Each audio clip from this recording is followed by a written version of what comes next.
Good evening, everyone, and welcome to Roosevelt House at Hunter College. On behalf of President Nancy Cantor and Executive Director Harold Holzer of the Roosevelt House, we welcome you this evening. We're so excited about the engagement today. Schnorr Zalman Newfield is an associate professor of sociology and Jewish studies at Hunter College.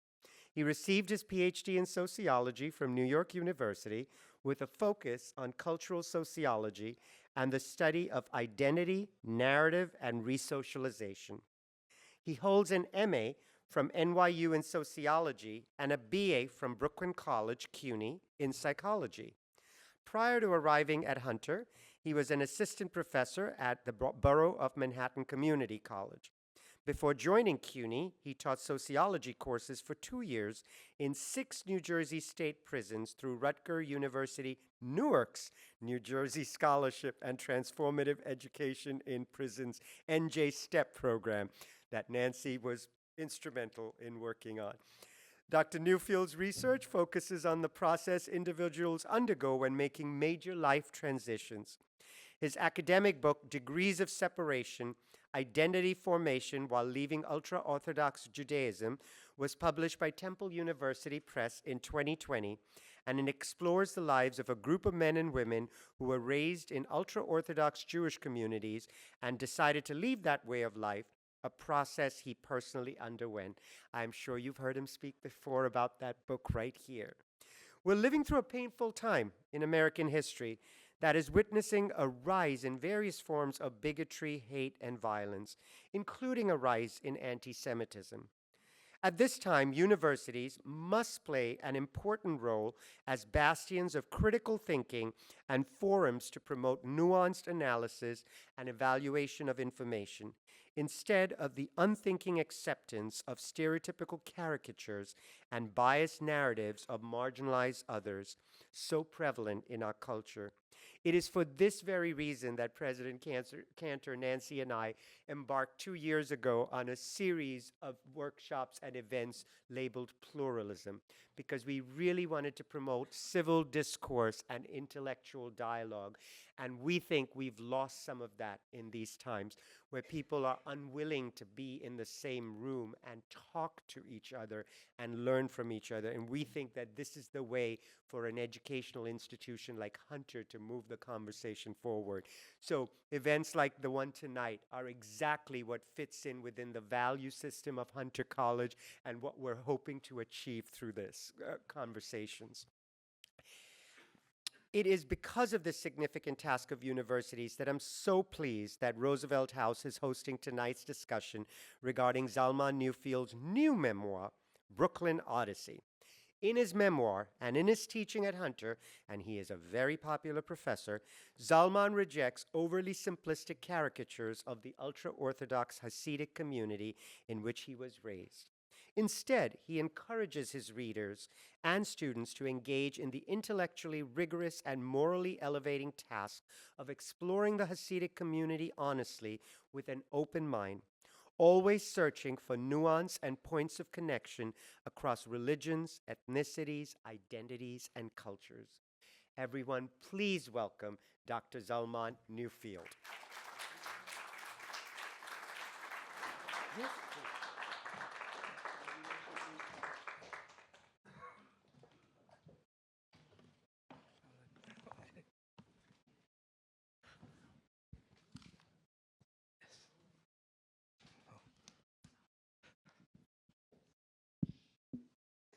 Good evening, everyone. It's such a pleasure to be here. I'm Jessica Lang, and I've been a collaborator with Zalman on a few volumes, many panels, conferences, and I was so happy to be invited here today. I'm a professor of English at Fordham University, and I also serve as Dean of Arts and Sciences there. So I thought we would just start off, Zalman, with kind of leveling the playing field for everyone here this evening. Can you define for us this term, off the derech, which has a kind of subversive point of origin? It's also known as OTD, for those of you who don't know its abbreviation. Tell us what it means, maybe give a little bit of its history, and also your relationship to that term. Sure. So first of all, thank you all so much for being here. Thank you to President Cantor and to her phenomenal team for organizing this event and so many other events that engage the hunter community and the broader community in these really important questions. So thank you so much. And thank you so much, Jessica, for agreeing to be part of all this. So yes, the term off the derech means literally off the beaten path. And it was sort of originally used as a criticism against people like me who grew up in the ultra-Orthodox community and then left it. And so we were labeled off the derech. We are off the path. We are off the beaten track. We are way, way, way in the wilderness, basically. And this term, understandably, is very loaded morally because it implies that there's a single correct path that we are all supposed to be on, at least for Orthodox Jews. There's this one path that we're supposed to be on, and so by definition, if you're off the path, it's like saying you're off your rocker. You're entirely wrong, and everything that you're doing is deeply morally problematic. So in my own research, as you know, in my first book, which is an academic treatise, Degrees of Separation, it's about people who grew up, it's a sociological analysis of people who were raised in the ultra-Orthodox Jewish community and then left. And so in that book, I decided I would absolutely not use the term to describe the people who I was studying, the 74 men and women from the ultra-Orthodox community that I ended up interviewing. I said, okay, I'm going to come up with my own term. And I ended up sort of borrowing, but mostly focusing on this term exiter. So I talked about exiting the ultra-Orthodox community, and the people who do this are exiters. But then when we met and we started to collaborate, and eventually we worked on co-editing an academic volume that came out also this year. It's been a busy year. That's called On the Margins of Orthodoxy. And for that volume, you and others encouraged me to realize that even though the term off the derech, off the beaten path, is morally problematic, it is very popular within the community of those who leave Orthodox Judaism. And so for that reason, we used it in that volume, and now I'm trying to reevaluate like any good scholar. We get new information, we get new insights, we try to reevaluate our premises and not just stick by our guns regardless of whatever's happening in the outside world. So now I'm more open to the term, but to be honest, it makes me a little bit nervous because of the sort of the way that the term is kind of morally loaded. Yeah. Thank you for that. And there's one other introductory kind of concept I wanted to ask you about. Your native community is Chabad Lubavitch, and I partly was raised in Chabad Lubavitch as well. Among the kind of spectrum of ultra-Orthodox, like the ultra-Orthodox world is a monolithic term, but there's actually a lot of different kinds of ultra-Orthodoxy. There's a spectrum of super, super conservative in the ultra-Orthodox world and more liberal. And I wonder if you could place for us here today where Chabad Lubavitch sits in that kind of spectrum, in that matrix. Right. So in some ways, people who are familiar with in some ways, a lot of outsiders, non-Orthodox Jews, are familiar with Chabad or Lubavitch. It refers to the same community. They're familiar with them because these are the young men who stop people on the street and ask them, "Excuse me, are you Jewish?" And they want to get them to put on tefillin, these prayer straps, and they want to get the women to agree to light the Sabbath candles and so on. These are the folks who have the outposts all around the country and all around the world where they invite non-Orthodox Jews to engage in Jewish rituals. So a lot of people are familiar with the Chabad Lubavitch community, and because of these interactions with them, they often assume that this is a very kind of liberal or sort of socially progressive organization or community. And that doesn't really capture the essence of the Lubavitch community. And so very, very briefly, I would say that there's a big distinction between Lubavitch in the outposts, when you meet them in Shanghai or South Africa or whatever, on your travels somewhere. Ohio State, for instance, sure. They're often very, very popular on American campuses and other campuses around the world, college campuses. There's a very big difference between the kind of ethos of those rabbis and those little outposts versus the Lubavitch heartland in places like Crown Heights in Brooklyn, where I grew up, which is has a very different flavor to it, because over there they're able to kind of express their true feelings and be themselves, so to speak. And it turns out, what are they? They are a very ultra-Orthodox community. As you mentioned, there is a spectrum, and we could talk about all sorts of subtleties and nuance of belief or practice, but to a very large extent, the Lubavitch community is an ultra-Orthodox community that adheres strictly to Orthodox Jewish law, along with Hasidic practice, including the veneration of the Rebbe, the spiritual leader of their community. And in the case of Lubavitch, that would be Rabbi Menachem Mendel Schneerson.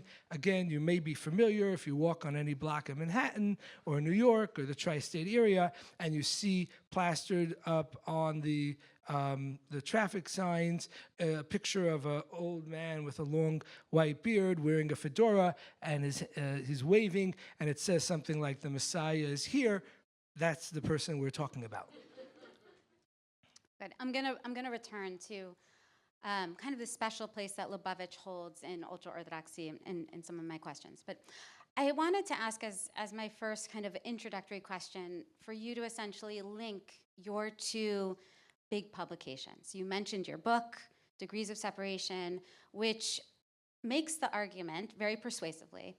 I wrote a review, all positive, that exiting is a process, and it's a process that is ongoing, even after one may be identified by others as completely detached from the native community that you were raised in. And you mark this process with certain kind of bearing certain features that among the 74 people you interviewed, you found consistently in almost all of them.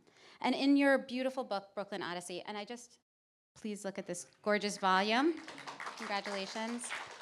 You can order it on Amazon, and if you want to support an independent bookseller, Powell's Books also has it. I checked. You can do that all online. Getting back to this idea of exiting and the staged process, in Brooklyn Odyssey, you reference moments that are really significant in your journey away from Lubavitch. Like, at the core of the book is the devastating death of your little brother, Shimi, your discovery of Western literature and your passion for reading that, shaving of your beard. So I want to ask you to share with us how your own personal experience informed your scholarship. This came second. Your scholarly book came first, but I think you've been working on this throughout that entire period, sort of wrapping around. So tell us the relationship between these two major works. Yeah, so the first thing is that I was working on this for about 10 years, so it kind of dovetailed a bit with my academic book coming out. But for me, initially, I thought of these books as kind of completely separate. There was the academic book where I would talk about my sort of intellectual scholarly understandings of the process of leaving the ultra-Orthodox community. And then there was this book, or, at that time I didn't have the book, but I had an idea of writing a memoir, and I thought that I would tell mises. I would tell stories. Like I grew up in the Hasidic community, we heard stories all the time. I would write a bunch of stories about my experience in the community and then leaving it. And thankfully, I ended up, through a mutual friend, I got in touch with an editor at a major publisher, and he was very kind. He met with me, and we talked about my idea for this book, and he basically said, why are you keeping the book so separate? Yes, that's academic book. Obviously, it's going to have its own features. But in your memoir, you could talk about your ideas as well. It doesn't have to be kind of just quote-unquote stories. So I tried to do that whenever possible, to talk about various scholarly issues. Don't be scared. It is still a narrative memoir. There's no footnotes, but if people are intellectually curious, there is 6 or 7 pages at the end of the book with sources of many of the topics that I talk about in the book. You could follow up with various sources at the end of the book. But beyond that, I try to include some of my thinking, some of my scholarly interests, including this question of the process of leaving the ultra-Orthodox community itself. And definitely it's a very kind of, typically a very long process, kind of circuitous process where people don't just start off one day, they say, okay, I'm here, then I'm going to go there, boom, I make the transition, and then we're done. There's usually a very kind of long incubation period where people are thinking about leaving, people are taking tentative steps like reading secular books or violating some other rule of the Orthodox community. But if someone asks me, well, when did you leave the community? Or when did you signal that you were leaving the community? And for that, I think the shaving of the beard was a key moment, because it's possible for someone, God forbid, to eat pork or to do something else, violate the Sabbath or what have you, but those are things that you could do secretly, you could do without other people knowing about it, you could do it one day, turn around, come back to the community, and sort of continue your life within the community. Whereas something like shaving your beard that's religiously mandated in the community, this is a major point, because suddenly everyone knows, hey, something's up with this guy. He's not quite like all the other guys. He's not like all the other ones. He doesn't look the same. He obviously changed something really important about himself. Now, they, of course, don't know everything about you. They don't know exactly what you think about God or the Rebbe or what have you, but they have a very strong indication that something profound has shifted, has changed. And so for me, that was a particularly painful and drawn-out process because of the social ramifications of that relatively kind of simple act. Thank you. I wanna press you a little bit. You talked about how you left, but what have you kept? And I just heard your slight Yiddish intonation of because, but it's more than that. Tell us what still you hold near and dear to you.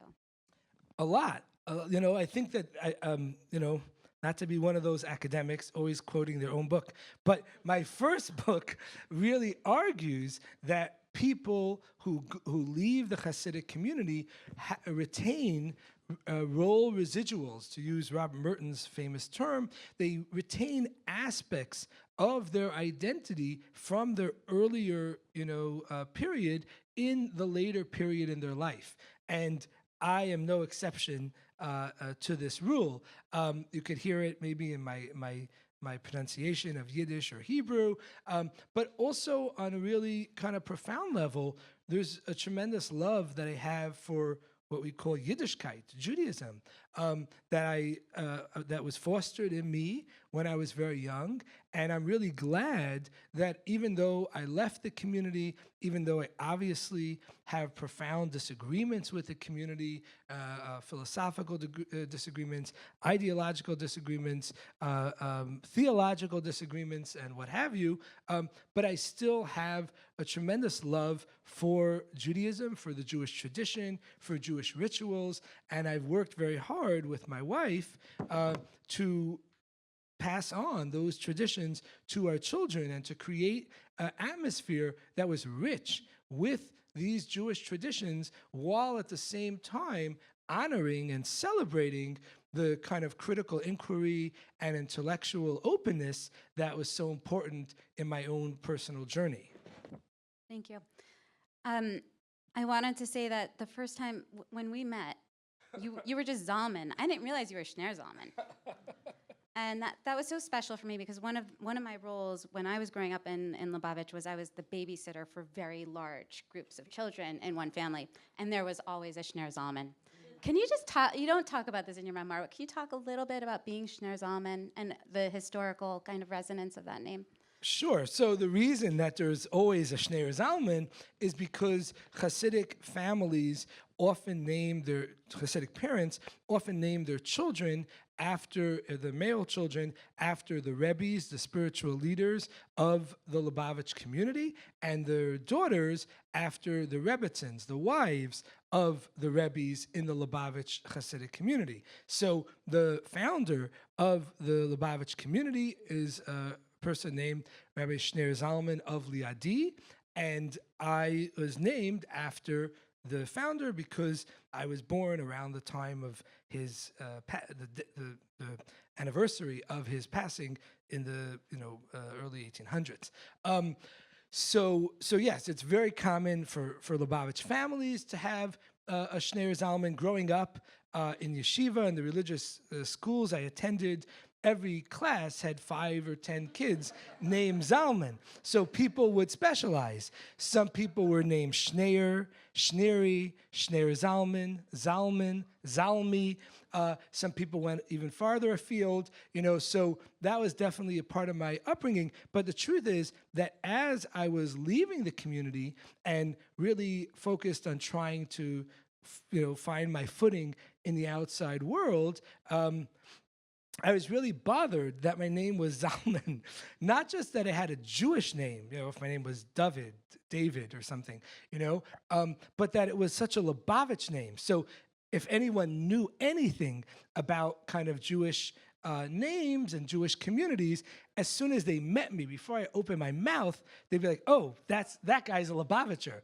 And I was really disturbed at the kind of, I felt like naked, like I was just like open, exposed to everyone, and I didn't have any kind of chance to defend myself, to say, well, I am Zalman, but I'm not that kind of Zalman, and whatever you're thinking about Zalman is not really related to me, or maybe it is, but in only a sort of limited, complicated way. And so for a while, I had ideas about changing my name. But for some reason, I thought that you needed to change your name, like you needed to keep the same letter, the first letter. So then I was stuck with Z names.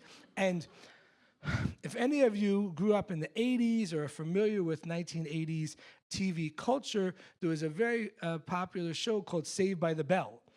People are familiar. And in that show, there was a fellow named Zach. And Zach, I thought, was very charming, very charismatic, and I thought, wow, I cannot pull off Zach. That's just a bridge too far. I can't. So then I was stuck with Zarathustra, and right. So I decided to keep Zalman. I love it. And the girl's name that was so popular was Chaya Mushka. So I think you won on that. Okay, Chaya Mushka was a tough one. One of the things that really struck me, and I loved reading about it in your memoir, were the stories of your childhood, where it was Beryl or Shloimi or Moshe or whatever. You spoke with such affection and such specificity about these stories growing up, and there was a real sense of community. And I was struck by both the sense of community, but also the transience of your time in Chabad. You didn't live for that long at home. You were out in Chicago, you were out in Florida, Shanghai, Singapore.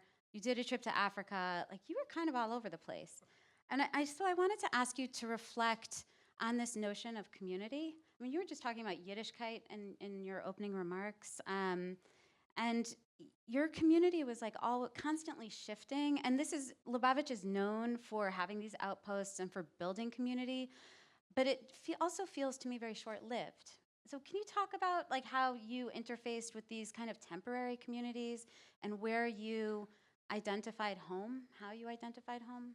Right. So I think if I put on my scholarly hat for a minute here, if people are familiar with Benedict Anderson, Imagined Communities, his scholarship about the birth of modern nationalism and so on, and people finding connections and feeling connected to people that they may never see in their life, but they share an imagined community, a sense of connection in some ways. And I thought about that with Chabad, with Lubavitch, but the truth is that Lubavitch really is a community. It's not imagined because they're so deeply intertwined, even in terms of marriages. So I have 5 sisters.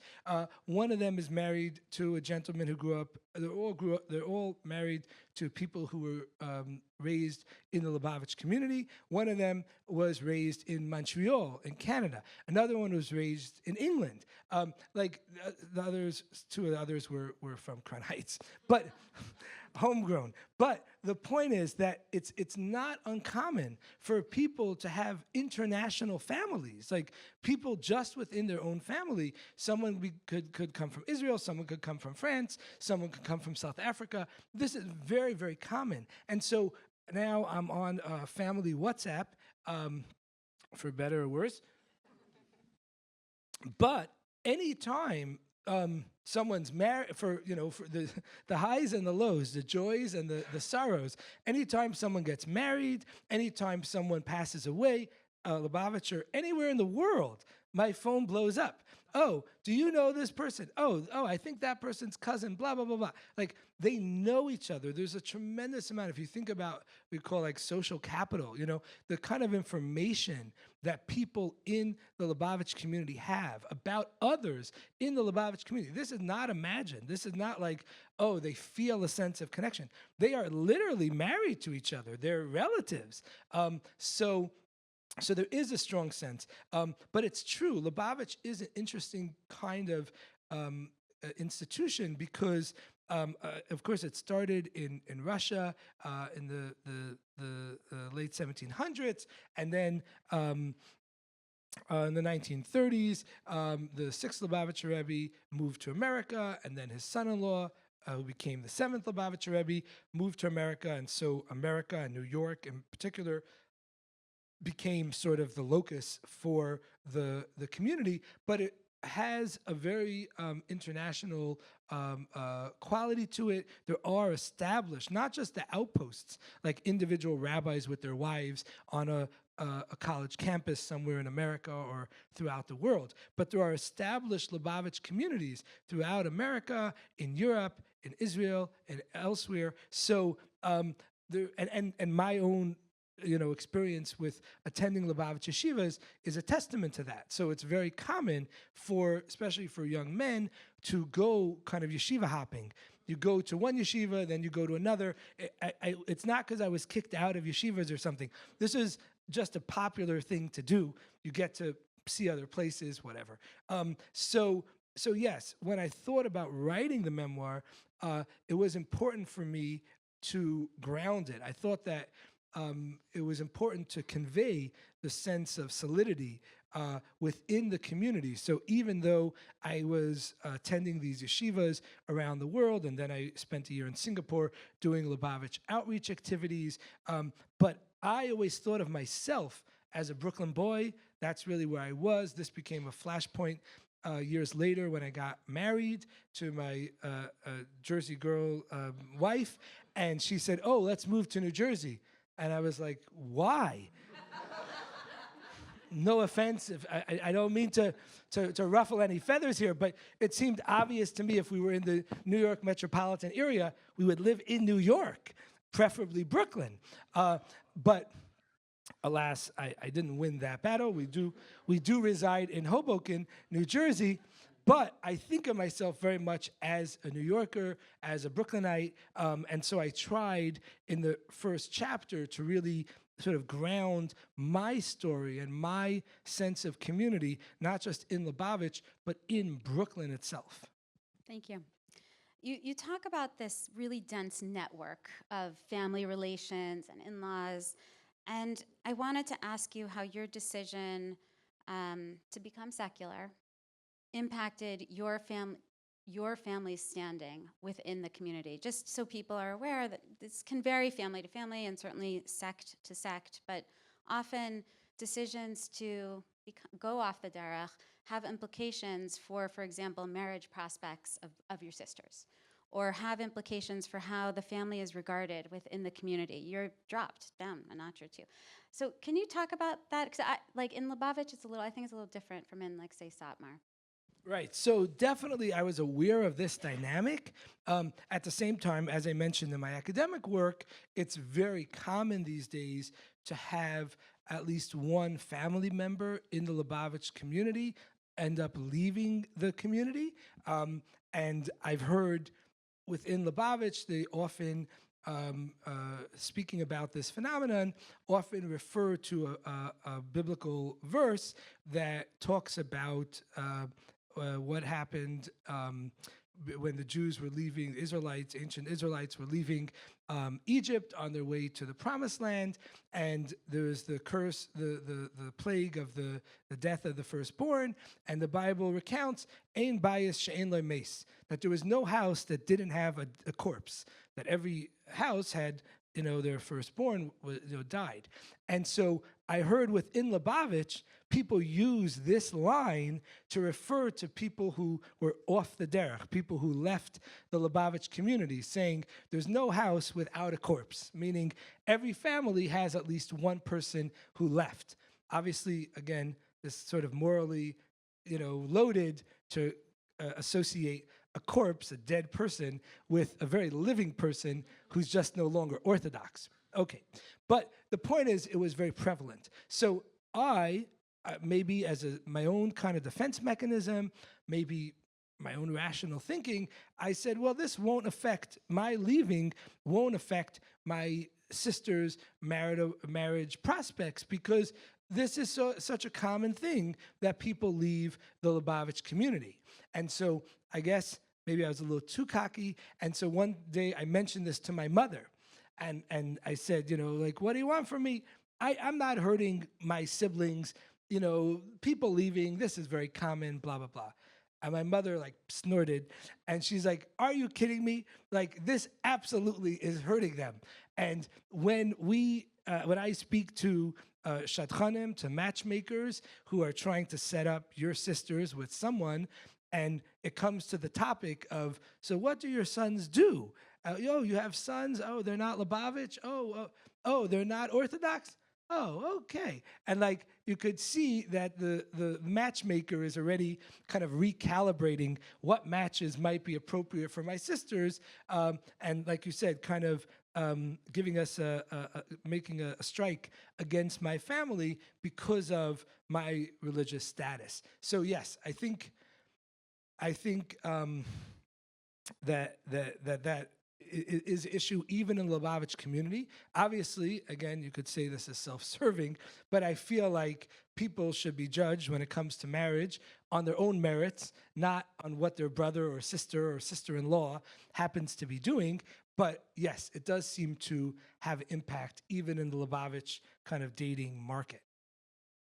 Thank you for that. I wanted to ask you a kind of complicated question now.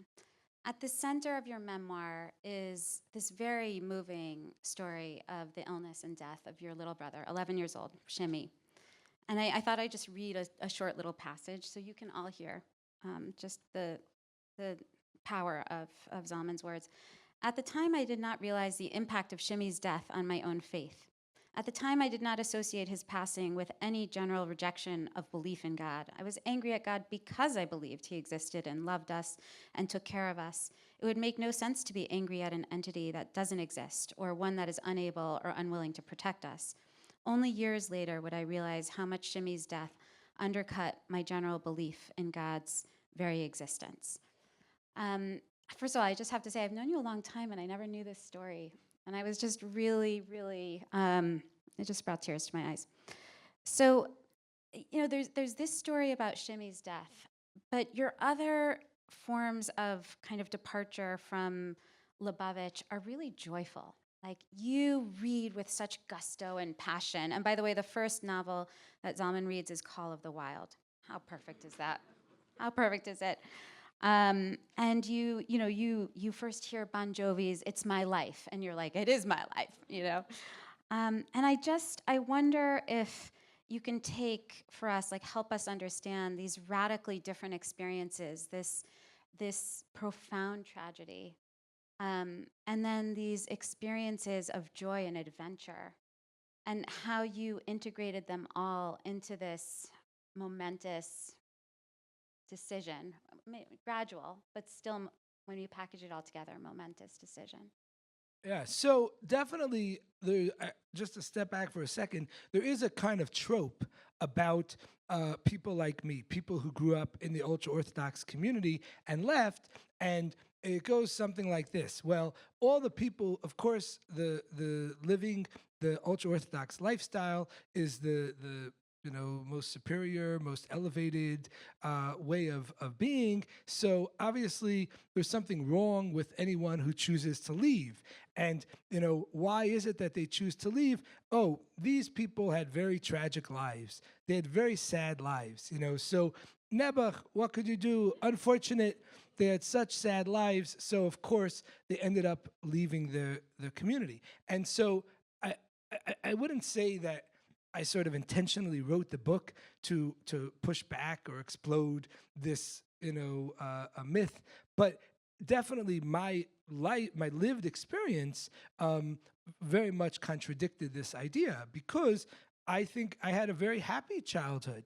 I think there is tremendous joy in my family, with my siblings, as well as more broadly in the Lubavitch community. Lubavitch is a very exciting place.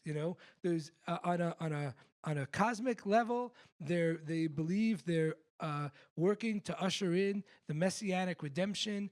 Every moment is blessed with profound meaning and purpose. And on a practical level, it's like a circus. Every day there's things happening. They're trying to get non-Orthodox Jews to become more Orthodox. They're trying to do this. They're having carnivals. They're, just all sorts of excitement going on. And so I was very much a part of that. And so I think in a lot of ways my upbringing was very joyous, but definitely it was punctuated by some profound tragedies, and the death of my younger brother, the most tragic parts of it. And so that really, in hindsight, I think had a tremendous impact on me, because it made me confront mortality in a way that I think people who grow up without people who are very close to them, very beloved members of their family dying, I think they're able to evade thinking about mortality in a really kind of profound way until much later on in their development. So yes, that really did have a big impact on me. But as you note in the quote, like, I didn't realize this at the time. I was so enmeshed in the Lubavitch community, in the lifestyle, in the yeshiva system. It never occurred to me, oh wow, Shimmy died. What does this say about God's existence? Maybe there isn't really this supernatural force that's overseeing all of existence. Blah blah blah. That thought never entered my mind at the time. I didn't have the intellectual or emotional or psychological infrastructure at the time, to be able to fully grasp how profoundly devastating it was to my faith that my younger brother died. I knew that this was a terrible trauma. I was sad. I was angry, very angry at God. But it didn't come out. It didn't articulate itself in a theological epiphany about the lack of existence of God. That took years and years of reading and thinking and exploration till I kind of came up with that understanding. Thank you. I wanted to return to your early explorations of Western literature. You tell this great story where your friend Peretz sneaks into a library and asks you, what do you, Zalman, want? And you're like, books, get me some books. And so he manages to lift for you, here's the little selection: The Call of the Wild, The Merry Adventures of Robin Hood, The Three Musketeers, and Ivanhoe.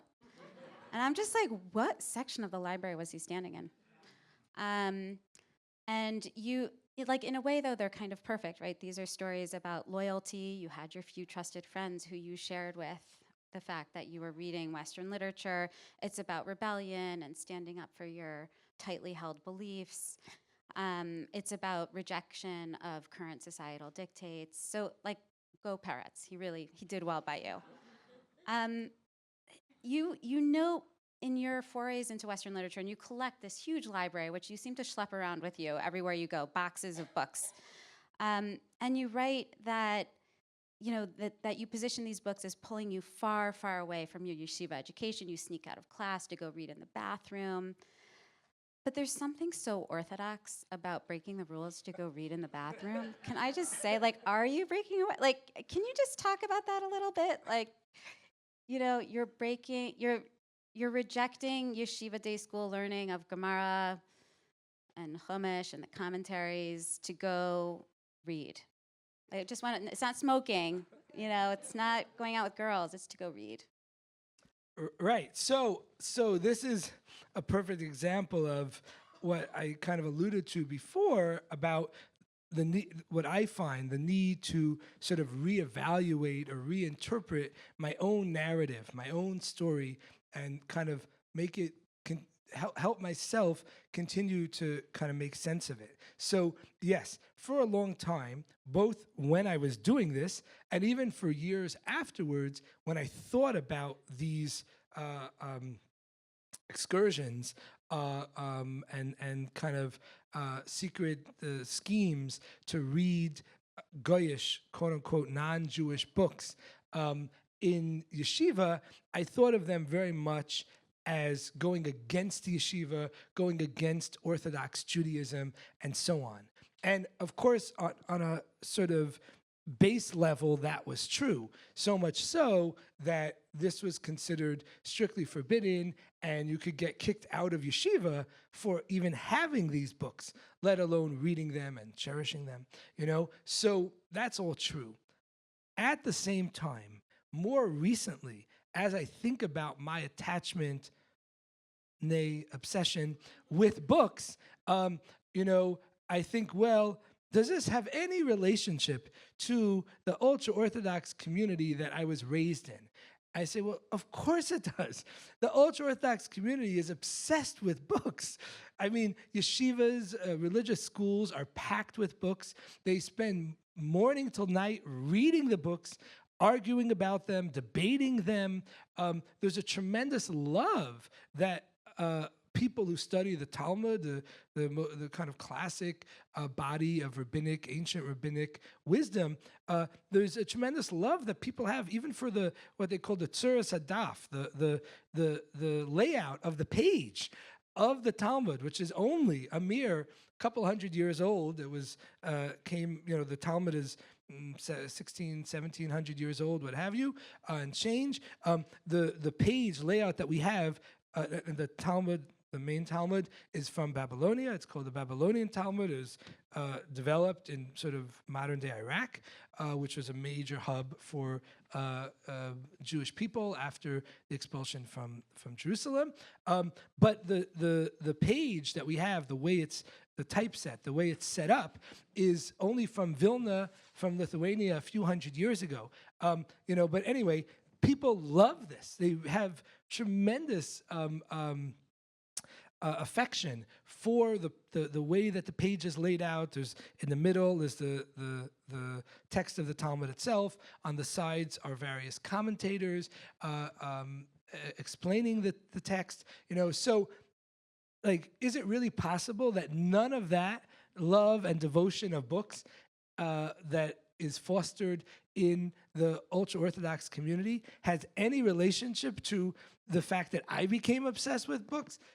I think, of course, it's related, and I think, in essence, what happened is that I took the love of books that was considered kosher, that was considered appropriate in the ultra-Orthodox community, a love of Jewish classic rabbinic books, and I basically expanded the circle to include all books written everywhere by anyone on all topics under the sun, And so, yes, I think that there's definitely a relationship, and I see a kind of kindred spirit when I'm in the ultra-Orthodox community, when I go back home, when I listen to lectures from ultra-Orthodox rabbis, and you could see the love that they have for these ancient texts that other people would say, they're just musty books. Who cares about them, But these rabbis care a great deal about them, So I see a kindred spirit, a sense of a kindred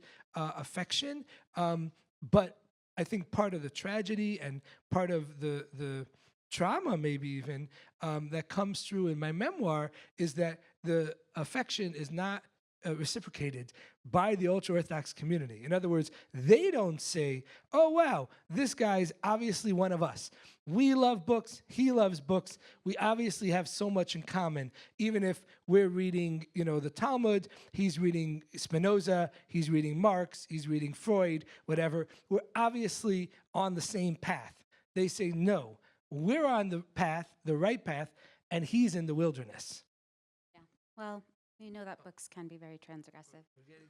Yes, we're gonna get to our wrap. We started 5 minutes late, so I'm gonna give you one more question, and then we'll do our wrap up. So in my work on OTD memoir, there are kind of 3 areas that are regularly touched on. One is literature, and that's a gateway to independent thinking and re-envisioning of the self. And then one is eating treif. And we're going to skip over that because that just doesn't play a really big role in this. Interestingly for you, you do eat treif, but you ask your in-laws if you can eat treif, not your parents. Okay, treif is non-kosher food. Sorry, treif is non-kosher food. But you did reference before the beard crisis, and the public presentation of the self is another really important feature of Off the Derech memoir. For women, it's most often discarding their wigs, their sheitels, or putting on pants, and the independence that gives them. And sometimes for men too, like I can think of like wearing a tie. One memoir, a man talks about how American he feels wearing his colorful tie. But for you, it's the beard crisis. That's the chapter. It's called The Beard Crisis. You referenced this before, that you took it in stages, right? Very apropos of your later research. First you trimmed it and no one noticed, even though you were like, holy moly, this is amazing. It's not ragged anymore. So then you just went all in and you just hacked that thing off. And you shaved and you were really nicked and you came out and everyone noticed. Everyone had something to say, including your mother. And I just wonder if you could, we have a few minutes for this last question, if you could talk about that kind of moment of public realization, like you had an audience and they now knew what was going on internally. You can no longer, you didn't want to shield it. In fact, you say at one point, your beard caused you so much pain. Can you talk to us about that? Yeah, so the pain, or at least part of it, had to do with this issue of how people perceived me, and I realized that there's many different kinds of beards. There's, the trucker beards and hipster beards and lots of beards, but that wasn't the kind of beard I had. And no one thought, oh, maybe he's a hipster, maybe he's a lumberjack. No one thought that. Everyone, between my name, my personality, whatever, my history, everyone knew exactly what kind of beard I had. And that really did cause me a lot of pain because I felt that there was an incongruity, that I presented as this ultra-Orthodox guy with this long beard, but that wasn't the life that I was living. And I mentioned in the book, there was this one episode where I was at Brooklyn College. I was taking an art appreciation course. I still had my long Lubavitch beard, and I was the students in the class were told that we needed to go to the Met, Metropolitan Museum of Art in Manhattan, and to go do a visual analysis of a particular of a piece of art, and we were given a list of 5 or 6 different options. And I looked through the list, I went to the museum, I snooped around, and I settled on this gorgeous picture of Jesus, a Renaissance picture. It's really beautiful. And I was sitting there for hours just kind of gazing at this picture of the Virgin Mary holding baby Jesus with John the Baptist and Mary Magdalene and 2 angels in the back. It was glorious, you know? And then I started to get annoyed because all of these visitors would walk by, they'd see me, they'd see the picture, and they would panic. And they started to ask things like, are you okay? What do you mean? Of course I'm okay. I'm in the Met. We're looking at a picture of a Renaissance painting of Jesus. What could be better, you know? How could we even have a problem? And then it occurred to me, the problem was how I looked. I'm there with this big beard and a big yarmulke and looking at Jesus, and it's just freaking people out, you know? And that was one example of this kind of realization that this incongruity between how I looked, how I presented on the outside, and how dissonant this was with how I felt and acted on the inside, that caused me tremendous pain and ultimately made me decide to do the very difficult thing of shaving off my beard, which, as I said before, would clearly mark me as someone who is no longer a kind of proper member of the Lubavitch community. And I knew that it would devastate my mother, and I loved my mother. I love my mother deeply, and I would never want to hurt her. At the same time, I felt like I literally cannot continue living the way that I am now, and so I needed to take this kind of radical step of shaving off my beard. Thanks, Zalman. We're going to move into Q&A, but before we do, Zalman asked me to ask him one last question. What can people interested in this topic do to help support those who are leaving the derech, leaving their communities, navigate that process? Thank you so much for that question.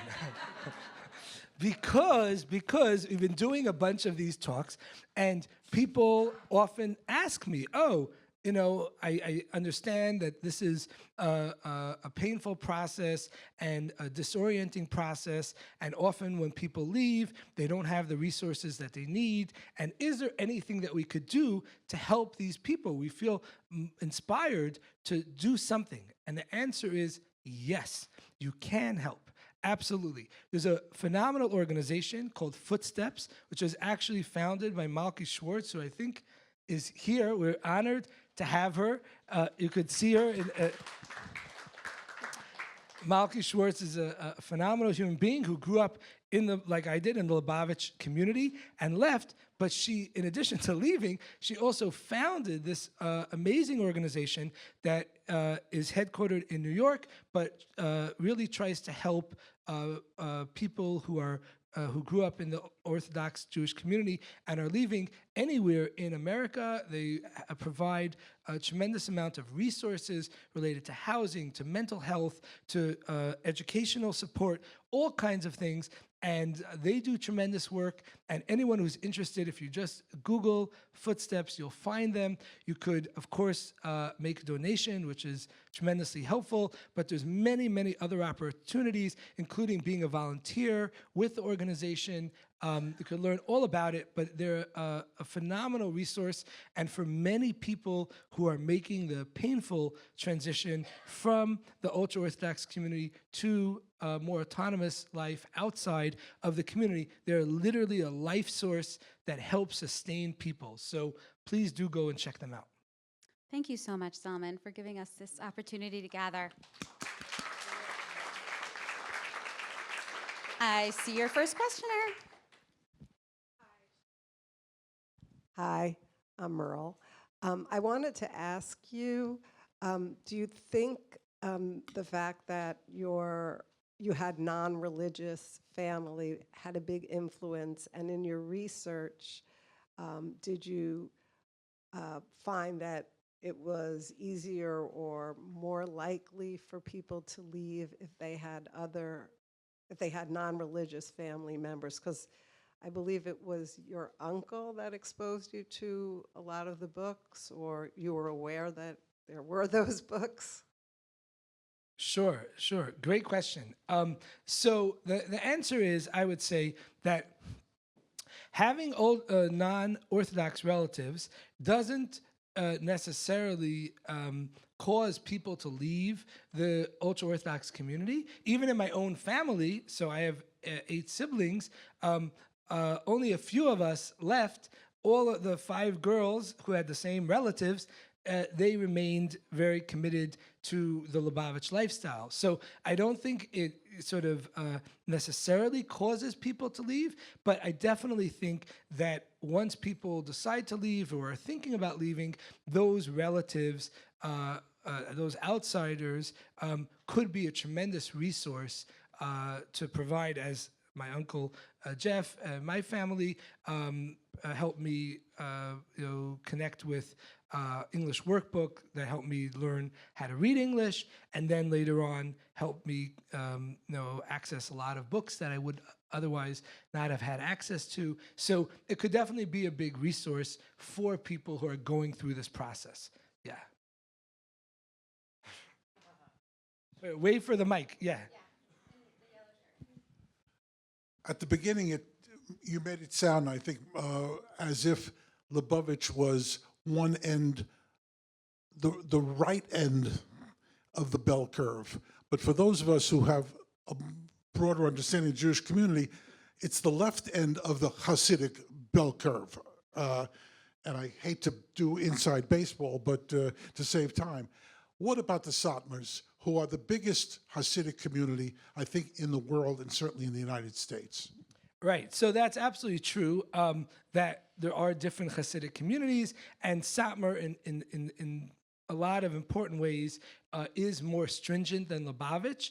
And so definitely, like if you think about English, a facility with English language, ironically, in the Lubavitch schools that I attended, including in Brooklyn, I was not taught the ABCs. I was not taught any secular, what they called secular subjects at all. From when I went through the entire Lubavitch educational system, from kindergarten to college age, and throughout that entire time was never taught the ABCs or even a minute of any quote-unquote secular instruction. Whereas the Satmars actually do provide a very, very tiny amount of secular instruction, which I find just makes me chuckle. But the point is, in many other ways, including just the ability to speak English, the Satmars often have a harder time, because my parents were raised, they were born Jewish, but they weren't Orthodox. They joined the Lubavitch community once they were adults, and so the only language that they knew was English, and so the language in my family was always English. So even though I couldn't read English, I was able to speak English, whereas for many people growing up in the Satmar community, they can neither read nor speak English, and obviously that presents profound challenges if they end up leaving the community and are trying to integrate into the broader society. So yes, in some ways, people who grow up in the Satmar community and leave may face even more challenges than people who grew up in the Lubavitch community. Yes. Right here. Wait for the mic. It sounds like you didn't have much of a well-rounded, including secular education until college. So how do you feel about the yeshiva students that are fighting for one now? Are you able to help them, advocate, whatever? Yes, I have very strong feelings on the subject. Just a few nights ago, I participated in a talk back panel after a screening of a documentary called Unorthodox Education that was hosted by Yafed, an organization that's dedicated to trying to fix this imbalance or the lack of secular education in the ultra-Orthodox community. And so, yes, this is a very big problem. I should also say, under the leadership of President Cantor, we also at Hunter have a special program called the Bridge to College program that's designed, it was initially inspired by the case of people who grew up in the Orthodox community and were not provided the proper secular education, but they were bright and wanted to enter college. And so the Bridge to College program allows them to get a taste of college, taking a college course here at Hunter, and then if they meet certain requirements, they're able to become matriculated students at Hunter. So even at Hunter, we are very aware of this issue and are trying to do our part to help deal with it. In the middle with the hat. Hi, I'm Menachem. Thank you for writing this book. I wanted to ask your advice. I'm Lubavitch like you. I'm here in my undercover capacity tonight. I'm also a member of Footsteps, though this was not set up. Very proud one.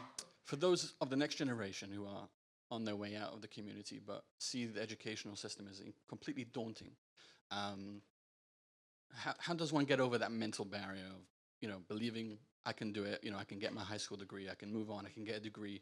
It seems like an insurmountable challenge. So I just wanted to ask you that. Thank you. Yes, so that's a great question. And again, this is not a setup, but this is a really great question. And when I was working to design the Bridge to College program, I was painfully aware that there's two sets of issues that need to be addressed in any such program. One of them is the kind of practical aspect of the lack of secular education. We need to provide the kinds of support, English writing instruction, for instance, to help people to kind of get up to speed. But then there's another part, which is the kind of psychological and social aspect, and those are these issues are equally important. If someone feels that they can't do it, they either were told explicitly, you're not college material, you'll never make it, or just by circumstance, they were never exposed to the idea of attending college, it could absolutely seem daunting. And certainly for me, and I write about this in my memoir, when I first went to college, a regular college, to Brooklyn College, it was just a kind of shocking experience because I was surrounded by all different people from different walks of life, and which was the first time I really had this kind of intimate connection with non-Jews and non-Orthodox Jews, and I was presented with all different courses that I'd never heard of, and so it's very easy to kind of lose heart and feel like, oh, I couldn't possibly do it. In my case, I think ironically, I was aided by the fact that both of my parents, because they had joined the Lubavitch community from the outside, they actually had college degrees, and my grandfather had a PhD and so on. So I had a sense that people in my family had gone through this kind of education and that it would be possible for me to do it as well. But it is absolutely could be very daunting. And I think that organizations like Footsteps could certainly provide reassurance. You see, there's many other members. They're going through the same process, or they went through it, maybe a decade ago, and could give, kind of moral support. But this definitely is something on an individual level people have to be aware of. If you go if you leave the Lubavitch community or any ultra-Orthodox community where you received little or no secular instruction, and then you suddenly enter a college environment where people are expected to know all sorts of things and be able to, kind of operate in that environment, you're going to need a pause and kind of steel yourself for that process. Yeah, in the middle. Why do you think, since we are in New York, why do you think New York City and New York State have totally abrogated their responsibility to enforce minimal secular education in the yeshiva system? One word: politics. It's very simple. I mean, it's very strange, but it turns out even now the law about the mandates, the requirements, has been changed somewhat under pressure from the ultra-Orthodox community. But even before that change, when you could say, oh, it's very straightforward, the law requires that even religious schools provide the substantially equivalent education that is provided in the public school, right? Even in that circumstance, it turns out actually getting the government to enforce the law is a very complicated thing that's completely colored by political calculations on the part of politicians. And looking to politicians to make the morally correct decision is a difficult thing to do. Wait for the mic.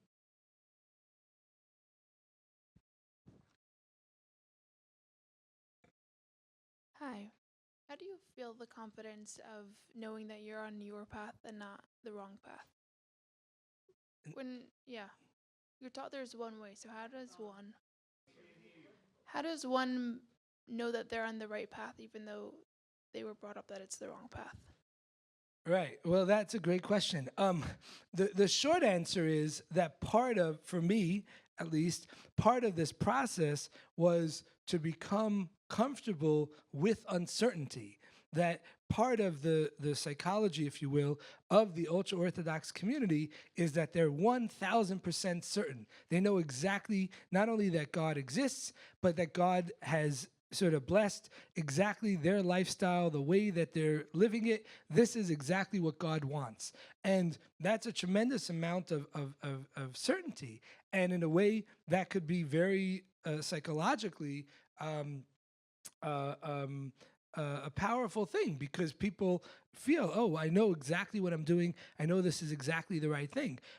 For people who grow up in that environment and leave, they absolutely have to go through a kind of re-education process. And they have to, I think, become comfortable with the idea of uncertainty, and that, yes, we don't know 100% every single thing, exactly what we're doing. There's lots of moral questions. There might be gray areas. We might have to use our own intelligence. We might have to find experts, find other authorities that we feel comfortable relying on and saying, okay, these people have done the research either in the facts or they've thought about this moral issue philosophically, and they've come to this determination. These are their reasons, the basis behind this process. We could sort of look at their notes, we could see the steps that they took to get there, and we could say, okay, yes, we feel comfortable with where they arrived at, and now we feel comfortable with that position. But maybe, you take a certain position, and then a few years later, you read another book, you meet someone, you travel, you think about it more, you say, well, actually, maybe I didn't have it quite right, And at least for me, that's part of the blessing, if you will, of being an atheist. That we don't have to have all the answers on day one. We don't have to maintain our commitment to a particular line, regardless of the facts. We're able to adapt. We're able to change. We're able to respond based on changing circumstances in the world and in our own changing understanding of things. And so, for me, certainly, it's much less about certainty and much more about feeling comfortable with the decisions that I'm making. Thank you so much, Zalman. We're going to take one more question, and then we'll have a reception, and you can continue to ask informally. Yes, in the middle, glasses. Thanks. Hi, I'm Shamira. I wanted to ask about your relationship with your sisters. It's mentioned a little bit in the book. You kind of say, I didn't really have one. They were writing book reports all the time. And now you kind of are talking about here about how they all stayed in the community while you and your brother left. And so I wonder if you could unpack that a bit more. It seems like they were more exposed to literature, but it didn't kind of take them to the same places that it took you. Yes. So I think for, this is a discussion for a whole nother time, and maybe a whole nother book could be written about the genius, if you will, that operates in the ultra-Orthodox schools for girls, where they often provide tons of secular instruction without any kind of soul or spirit, and such that it doesn't often, at the risk of generalizing, it doesn't seem to impact them or encourage them in the way that we think secular education would encourage people to be critical thinkers, to love literature, and so on.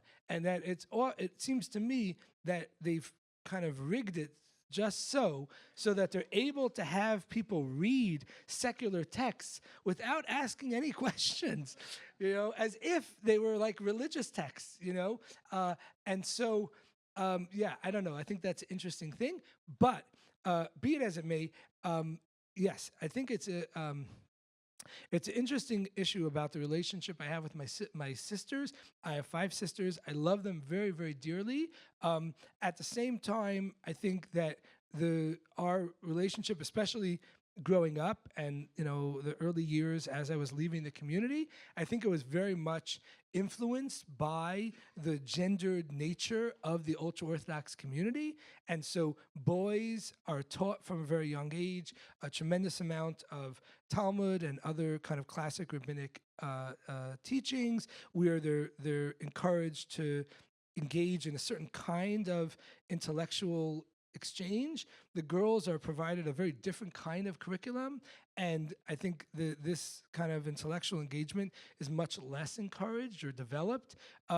And maybe because of that, we were just kind of on different paths, even within the community. And so we shared space in the house and so on, but our relationship was, I think it was very much colored by the way that girls are socialized in the Lubavitch community versus the way that boys are. Now, most of them are married, they have children, and so I'm, very close to my nieces and nephews, and our relationship has sort of blossomed and gotten a lot deeper over the years. Thank you so much, Zalman. Can we have a round of applause? I believe there's a reception somewhere upstairs. Reception is upstairs. Thank you for coming.